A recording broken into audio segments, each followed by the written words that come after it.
శ్రీ మహాగణాధిపతయే నమః శ్రీమాత్రే నమః మాచిరాజ్ భక్తి ప్రేక్షకులందరికీ నమస్కారం. డాక్టర్ కావూరి పాపయ్య శాస్త్రి గారు రచించిన గోదా గీతమాలికలో ఉన్నటువంటి 22వ పాసురాన్ని, దానిలో ఉన్న అంతరార్థాన్ని, విశేషార్థాన్ని ఈ వీడియోలో మనం తెలుసుకుందాం. తిరుప్పావై పాసురాలు ఆండాల్ తల్లి గోదాదేవి గానం చేస్తే వాటికి సులభంగా అందరికీ అర్థమయ్యే రీతిలో డాక్టర్ కావూరి పాపయ్య శాస్త్రి గారు గోదా గీతమాలిక అనే పేరుతో తెలుగులోకి అనువదించారు.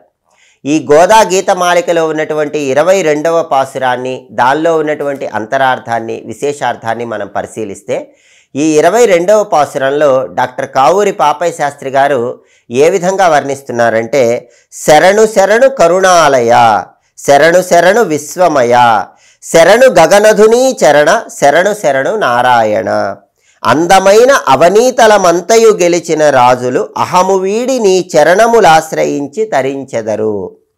చంద్రసూర్య దివ్య నేత్ర సాంద్రనీల మేఘగాత్ర, నీ కటాక్ష వీక్షణముల మా కలుషములంతరించు. నీ చరణమే శరణు మనుచు నీ దరి చేరితిమయ్యా, నీ కరుణామయ దృక్కులు నీరజాక్ష నెరుపుమయ్యా అంటూ ఇక్కడ కీర్తిస్తున్నారు.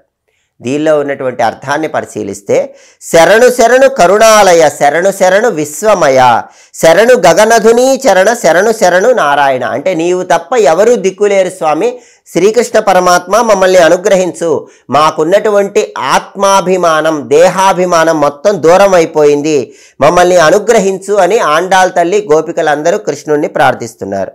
అందమైన అవనీతలమంతయు గెలిచిన రాజులు అహము వీడి నీ చరణములాశ్రయించి తరించెదరు. అంటే గొప్ప గొప్ప సామ్రాజ్యాలు పరిపాలించినటువంటి మహారాజులు, చక్రవర్తులు అందరూ కూడా వాళ్ళ అహంకారాన్ని విడిచిపెట్టి నీ పాదపద్మాలనే ఆశ్రయించి మోక్షాన్ని పొందారు.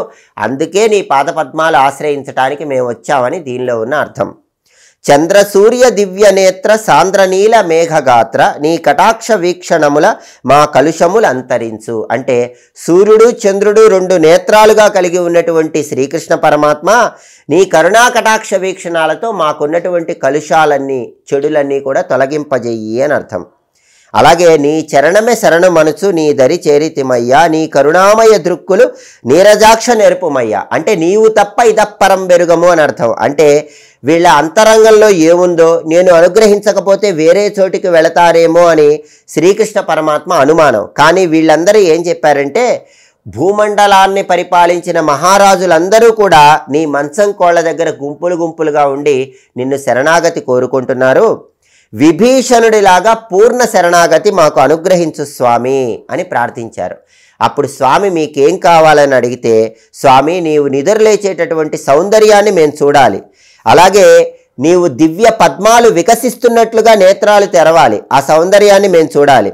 అలాగే ఒక్కసారి నువ్వు నీ నేత్రాలు 2 తెరిస్తే సూర్యచంద్రులు ఒక్కసారి ఉదయించినట్లు ఉంటుంది. సూర్యుడిలో ఉన్నటువంటి కాంతి, చంద్రుల్లో ఉన్నటువంటి చల్లదనము, ఈ 2 కూడా ఆ నేత్రాలలో మాకు కనిపిస్తే మాకున్న శాపాలన్నీ తొలగిపోతాయి, అలా మమ్మల్ని అనుగ్రహించు అంటూ ఆండాల్ తల్లి గోపికలందరూ కృష్ణుణ్ణి ప్రార్థిస్తున్నారు. అంటే శ్రీకృష్ణ పరమాత్మ నిద్ర నుంచి మేల్కొన్నప్పుడు ఆయన 2 నేత్రాలు తెరిచినప్పుడు ఆ 2 సూర్యచంద్రులు కాబట్టి చంద్రుడిలో ఉన్న చల్లదనము, సూర్యుడిలో ఉన్న కాంతి శ్రీకృష్ణ పరమాత్మ నేత్రాలలో కనిపిస్తుంది. అది కనిపించగానే మా పాపాలు నశించిపోతాయని ఆండాల్ తల్లి గోపికలందరితో కలిసి శ్రీకృష్ణ పరమాత్మను ప్రార్థిస్తోంది. అది ఈ పాసురంలో ఉన్న విశేషార్థం. ఎప్పటికప్పుడు దైనందిన జీవితంలో జ్యోతిష శాస్త్ర పరంగా కానీ, సంఖ్యాశాస్త్ర పరంగా కానీ అదృష్టము, ఐశ్వర్యము కలిసి రావాలంటే ఎలాంటి విధి విధానాలు పాటించాలో తెలుసుకోవాలనుకుంటున్నారా? అయితే మా మాచిరాజ్ భక్తి ఛానల్ని తప్పకుండా సబ్స్క్రైబ్ చేసుకోండి. అలాగే పండుగల సందర్భంగా ఎలాంటి ప్రత్యేకమైన విధులు పాటిస్తే సంవత్సరం మొత్తం అదృష్టము, ఐశ్వర్యము కలిసి వస్తుందో తెలుసుకోవాలనుకుంటున్నారా? అయితే మా మాచిరాజ్ భక్తి ఛానల్ని తప్పకుండా సబ్స్క్రైబ్ చేసుకోండి. మా వీడియోస్ మీకు నచ్చినట్లయితే మా ఛానల్ని లైక్ చేయండి, కామెంట్ చేయండి, మా ఛానల్ వీడియోస్ 10 మంది మిత్రులకు షేర్ చేయండి. సర్వే జనాః సుఖినో భవంతు. స్వస్తి.